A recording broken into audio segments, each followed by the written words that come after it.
asobera lwaki mwesiba munaku omukyera oyagala okulya era ya mukutu gwa 10 akatonyeze musanvu Mama FM ddoboozi ly'ogwanidde okubanga owuliriza radio eba y'abakyala Haji Yosebo ndamusa kubatuuliza neyanziza nnyo Sebo mpozi mwena abali ku Mama FM radio sijja gamba nti ey'abakyala naye ate abakyala ennaku zino ate bankizo nnyo naddala ate bwe tubeera mu kulima ne mu kulonda ali emabega w'emizindaalo ye Nsubuga Ismail oba Haji Nsubuga Ismail okuva mu Concrete International Limited wali ekawempe Mbogo abakolera ebirungo ebitabula emmere y'enkoko abakolera ebirungo ebijjanjaba enkoko nga biyita mu kuliisa mu nnunda ey'omulembe era ey'amagoba. yewe gwe tuli naye olunaku olwaleero n'olwekyo obuba olina ekibuuzo ky'obuuza manya nti omukugu yattudde dda kyonna ekikwatagana ku nkoko ajja kubeera ng'akyanukula. Ojja yita ku SMS WhatsApp toyitayo yita ku SMS ya 0705699979 kojja okubeera ng'osindika ekibuuzo kyo ajja kubeera ng'akikwanukula. Ya studio eri 0705082222 ate mmwe abatufunira ku mutimbagano genda ku www.radiocomnet2.org/mamafm ojja kubeera ng'otufuna live and clear. Ate gwali ku YouTube subscribe ku Kanoni Media Uganda ojja kubeera ng'ofuna programu yaffe eno gy'owulira wano wennyini. Nolwekyo Haji bwe twakoma nga tutunuulidde endiisa kituufu endiisa ne tugitunuulira ne mwami gali wange tubeera nga tugimaliriza twagala tutunuulira ate kugema twagala tutandike nga tugamba lwaki omulunzi alina okugema enkoko ze. Webali nnyo Sebo mpozi gwampuliriza wenna naddala gwalunda enkoko nawe ateekateeka okubeera nti olunda enkoko mulimu gwa bbeeyi mulimu gukolebwa mu katundu katono nnyo oba mu ka space katono nnyo n'obeera ng'ofuna ssente. Mulimu ogwenyigiramu ku mitendera gyonna oba otandise na bukoko bu bebi oba otandise na nkulu eza wiikisi 5 wonna enkoko ekola ssente. Ebiseera ebisinga abagema oba abalunda enkoko batya nnyo ekintu brooding ke kaseera akabeerawo nga wakaleeta obukoko bwo bebi bwa lunaku lumu paka ku nnaku nga 14 wiikisi 2 bwe ziba nkoko za nnyama. Bwe ziba ez'amagi zigendera ddala paka ku myezi ng'ebiri nga zikyali mu broda. Akaseera ako ak'obubebi abantu bakatya nnyo naye ng'ekibatiisaamu bibeera ebintu bibiri.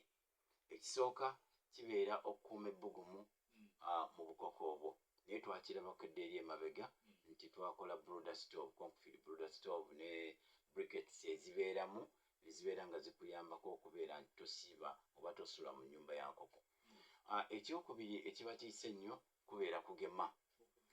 Akaseera okuva ku lunaku olusooka paka brooding bwekoma oba paka mu kulizo lyaffe we tuviirayo akaseera kabeera kazibu nnyo nti ababebi baffe bano baba tebannaba kufuna basirikale bamala kubeera nti beetangira balwanyisa endwadde ezo ezigemwa. Buli ndwadde yonna ejja ebakosa kinene. Buli ndwadde ejja tebasobola girwanyisa bulungi bo nga bokka.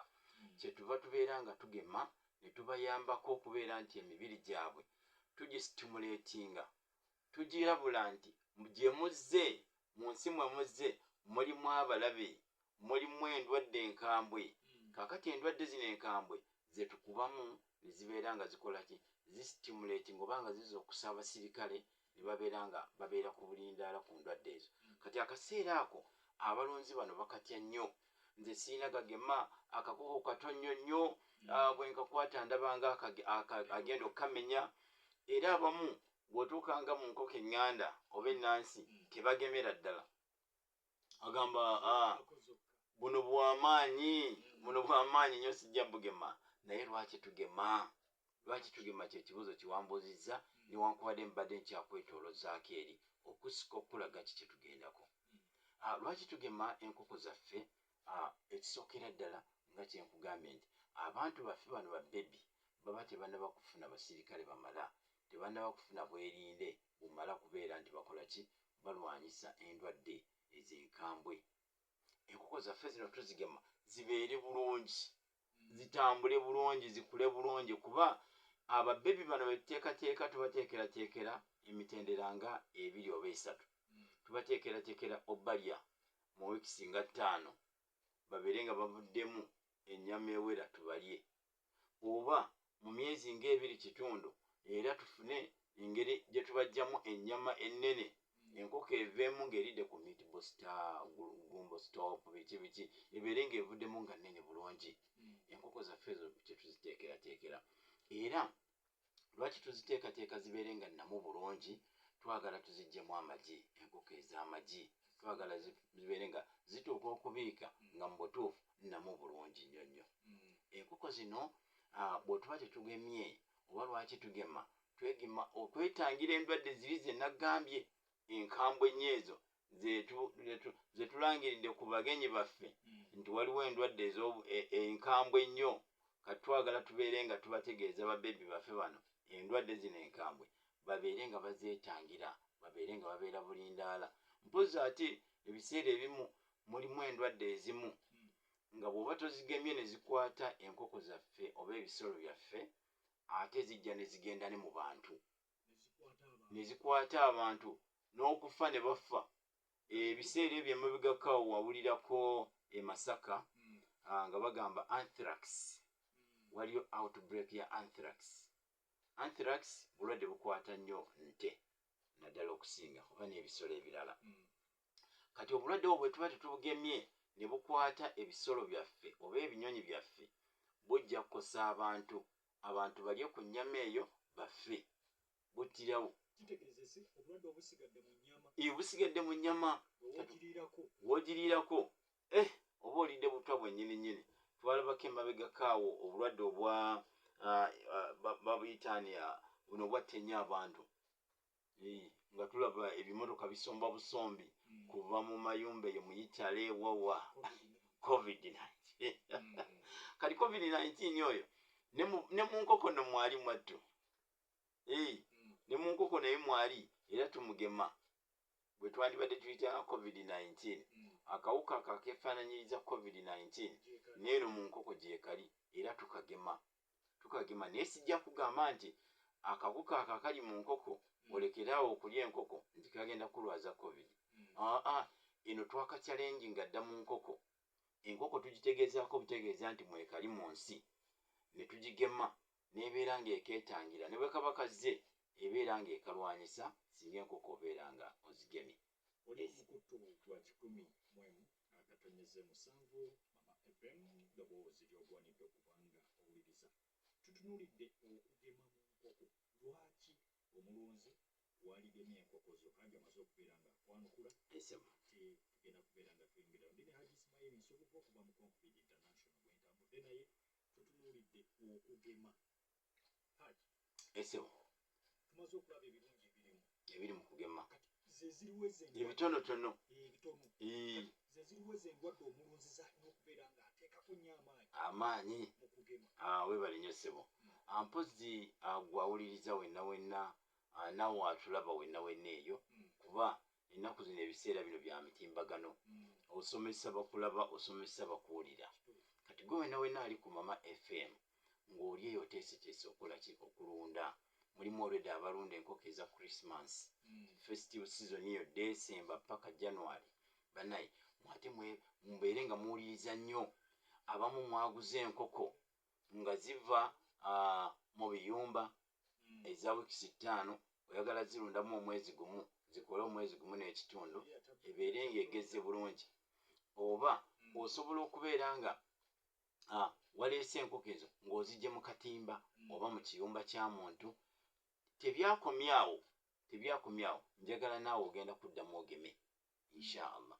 Endwadde ezo enkambwe ennyo ze tutunuulidde, ze mbadde njogerako wali nga saatula, omulunzi aliyo wenna ali mu kulunda, omanyi obulwadde bwe bayita Newcastle disease.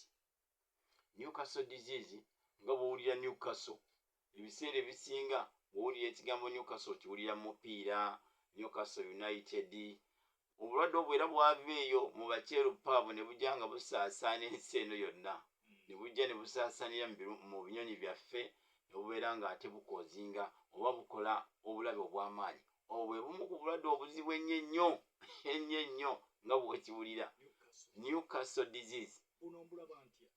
Obulwadde obwo tulina signs ze tubulabirako, naye abasinga obungi baziraba ng'enkoko eziba zigudde akazoole, zinyoola ensingo, ziteeka emitwe mu biwawaatiro, enkoko zifuluma kalimbwe. Abamu balaba nnyo ku kiddukano ekya kiragala ne bagamba oyo Newcastle alumbye, naye mulimu ate obubonero bw'endwadde endala obufaananako nga Newcastle disease. Kati obwo oba obulabye oyinza okulowooza nti ye Newcastle naye ng'ate oluusi si Newcastle. Waliwo nga obulwadde obuva mu kubeera nti enkoko tefunye vitamini amala. Kati eba tefunye vitamini amala, okugeza nga vitamini E. Vitamini E ono ayamba nnyo enkoko eno okuzimba obwongo bwayo. Kati singa aba nga tamala, ojja kwesanga enkoko ereetamu bu symptoms oba obubonero obwefaananyirizaako obwa Newcastle, ng'ogiraba eringa egudde eddalu naye enyoola ensingo, naye ennyoola yayo ey'ensingo ogiraba nga enyoola ensingo bw'edduka emisinde, bw'eyita ku kiriiro ekinywerwako bw'ekiyitako emisinde, n'edduka n'edda eri n'ekomawo, bw'etyo n'ebeerawo ng'eringa egudde akazoole. Kati omwangu ennyo ayali alumbiddwa ku Newcastle ayinza okulowooza nti ye Newcastle disease, naye byawukanamukko naddala mu nfa. Newcastle bw'akulumba gwali eyo, bw'aba akulumbye Newcastle oba weetegekedde ddala lutalo lwennyininyini, era otandika kulaba ku mirambo gya nkoko ng'olaba zitandise okutondoka, zikola ki? Zifa, ate zibeera n'omusujja mungi.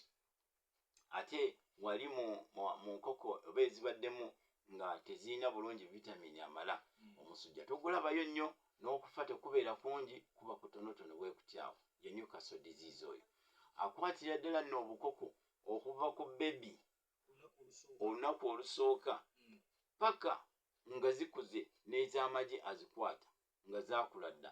Era Newcastle eyo tetulekeraawo mugema, tumugema paka eyo okusinziira ku vaccination program gye baba bakuwadde. Tulina endwadde endala nga fowlpox. Tulina fowlpox, mpozi abasinga obungi atera okuba ng'alabikira mu myezi awo nga 2 n'okudda waggulu, n'olaba ng'enkoko erina amabwa ku bigere wansi awo awatali byoya, n'olaba ng'enkoko erina amabwa ku luwonzi, erina amabwa okwetooloola omumwa awo we gukonekitingira ku mutwe awo awatali byoya, ebyo awo bitandikira awo. Enkoko erina amabwa ku maaso, n'ebeera ng'ejjudde amabwa nga tekyasobola na kulya. Obulwadde obwo obwa fowlpox ate bugireetera okubeera nga tekyasobola kulya, ne bugenda nga buzinafuya, ne zigenda nga zifa mpola mpola. Obulwadde obwo. Then tulinayo obulwadde obulala bw'otannawulira nga njogerako, bwe bulwadde obwa gumboro. Omulonzi yenna bw'aba awulidde endwadde ezigemwa, asooka kuwulira endwadde 2, Newcastle ne gumboro. Ezo endwadde nkambwe nnyo, bwe zikwata enkoko zizitta mu kirindi, era okuziraba nti ze endwadde ezikulumbye nga tewagemye bulungi, tewakoberedde mitendera gigemwamu, ozirabira ddala nga zifa mu kirindi. Enkoko ezo zibeera nga ziringa ezirimu empewo, ezo eza gumboro ng'azirumbye, oziraba nga ziwaluka. Endwadde zino Newcastle ne gumboro zitera nnyo okuleetera enkoko okuddukana. Ebiddukano bino bye byawula n'engeri gye zeekolamu, gye ziragamu nti nno ndwadde. Enkoko zino eza gumboro zitera okubeera nga zifuna ekitengo, ne ziba ng'eziyingiddwamu empewo, ng'omuntu bw'anaalwala omusujja ne gumuleetera empewo. Era ebiseera ebisinga ojja kusanga ng'abalunzi abamu bamugambye nti genda oteekemuko ku nsuwa, genda oteekemuko ku confeed brooder store, efune ku enkoko zino zifune ku kabugumu, enkoko nga zirumbiddwa gumboro. Obulwadde obwo buttira ddala, era enkoko zino zifiira ddala. Bujja ne buleetera enkoko okubeera nti emisuwa gyazo gyetugga, omusaayi gwetuggira mu misuwa nga tegukyatambula. Era bw'oba ogisaze ogenda okulaba ng'omusaayi gugenze gwetukuse. Ne bw'oba tonnagisala ogikeberako ku bisambi, ogenda okulaba nga omusaayi gugenze gwetukuta mu misuwa, tegukyatambula.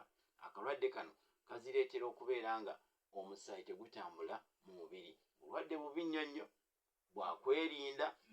Waliwo bwe bayita infectious bronchitis oba bayinza okuyita IB. Obuno bwe tuyinza okwefaananyirizaako nga ku COVID. Akawuka ako kafaanagana mukko n'aka COVID-19. Naye vaccine yaako already yafuluma dda. COVID yagenda okujja ng'eno mu nkoko baagifulumya dda era nga tugema bulungi ne tubeera nga tugema successfully. Waliwo obulwadde obulala obugemwa naye nga tobuwulirangako nti oba bugemwa, naye nga vaccine zaagezesebwako dda oluusi ne zigaana, okugeza nga coccidiosis, obulwadde obwo obuleetera enkoko okufuluma kalimbwe ng'alinga omusaayi oba ng'alimu omusaayi oba owa brown. Obwo obulwadde bwagezesebwako dda, vaccine n'egaana bugaanyi. Waliwo fall cholera, nakyo kiddukano, nkoko ewalukanga era bw'owulira kolera n'ewaluka ebadde zitowakira enamba ku makya okugenda obudde okuwungeera ng'erimu grams nga 5 nga neeba gikuwa nti iyo gisala ogirye nga tosobola kugirya. Zezimu ku ndwadde ezo. Endwadde nnyingiko naye oluusi olwakadde kaba katono nnyo nnyo, naye nga obulwadde obwo bulina engeri gye bwewalibwamu era nga bwe tujja okulaba mu maaso eyo inshaallah. Kasooke tujjewo obubaka buno tugenda kubeera nga tukomawo mu kitundu kyaffe ekyokubiri ekisaawa yaffe esooka. Oli mu puroguramu omulimi n'omulunzi. Tunuulidde okugema endwadde mu nkoko omulunzi kubanga musumbuyibwa nnyo. N'olwekyo kansubire nti olina ekitabo ne peeni w'owandiika, lema kuwuliriza buwuliriza, abalikodinga likodinga, emisomo gino osobola okubeera nga mwana wattu ogifunamu ekyokuyiga. Kamala okujja obubaka buno mukomawo. Haji we tukomawo tugenda kubeera nga tweyongerayo batunuulira ate omuntu yandigemye ddi awo tugenda okutandikira. Awe balinyo ssebo. Kkiriza tubeere nga tujja obubaka buno tubeere nga tukomawo tofa. Okyali mu puroguramu obulimi zaweze swazikoze zaweze swazikoze zaweze zaweze zaweze swazikoze. Buli lwa mukaaga nyumirwa puroguramu y'abavubuka ku Wilix Nkyakabi. Ebinyuma n'ebisanyusa obisanga ku rediyo emu 11 katonyeze 7 Mama Fama gy'oba owuliriza.